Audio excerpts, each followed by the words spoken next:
il sauve des millions de vies par an, 2 à 3 millions selon les estimations notamment de l'OMS, parce qu'en fait il y a, malgré les progrès de la médecine, notamment les progrès de l'antibiothérapie par exemple, et de la prise en charge de pathologies infectieuses, eh bien il y a des germes qui ont disparu mais qui ne demandent qu'à revenir si la couverture vaccinale n'est pas suffisante, c'est-à-dire si on cesse de se faire vacciner, on va revoir des épidémies, on l'a vu là récemment, de coqueluche ou de rougeole.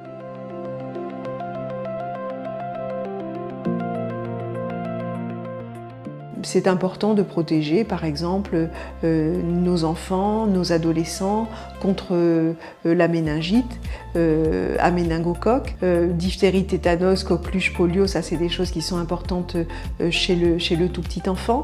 La vaccination contre la rougeole ou les oreillons, mais la rougeole qui peut être une maladie excessivement grave, dont certains nourrissons décèdent.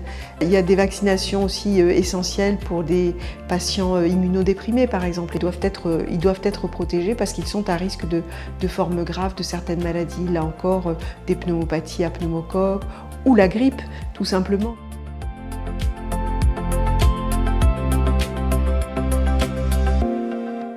Avant un départ en vacances, il faut se poser entre 1 et 2 mois avant pour que si des vaccinations sont nécessaires, on ait le temps de les réaliser, surtout s'il y en a beaucoup à mettre à jour par exemple.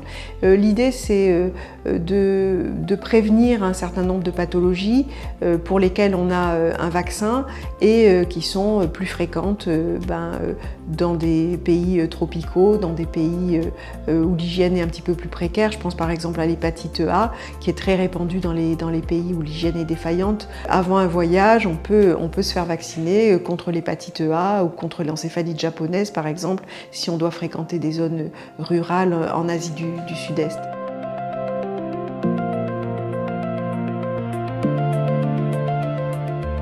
Au CHPG, il y a un centre qui est un centre international de vaccination. Ça veut dire qu'on a un agrément par l'OMS pour réaliser la vaccination contre la fièvre jaune. Par exemple, au CHU de Nice, il y a aussi un centre international de vaccination ainsi qu'à l'aéroport de Nice.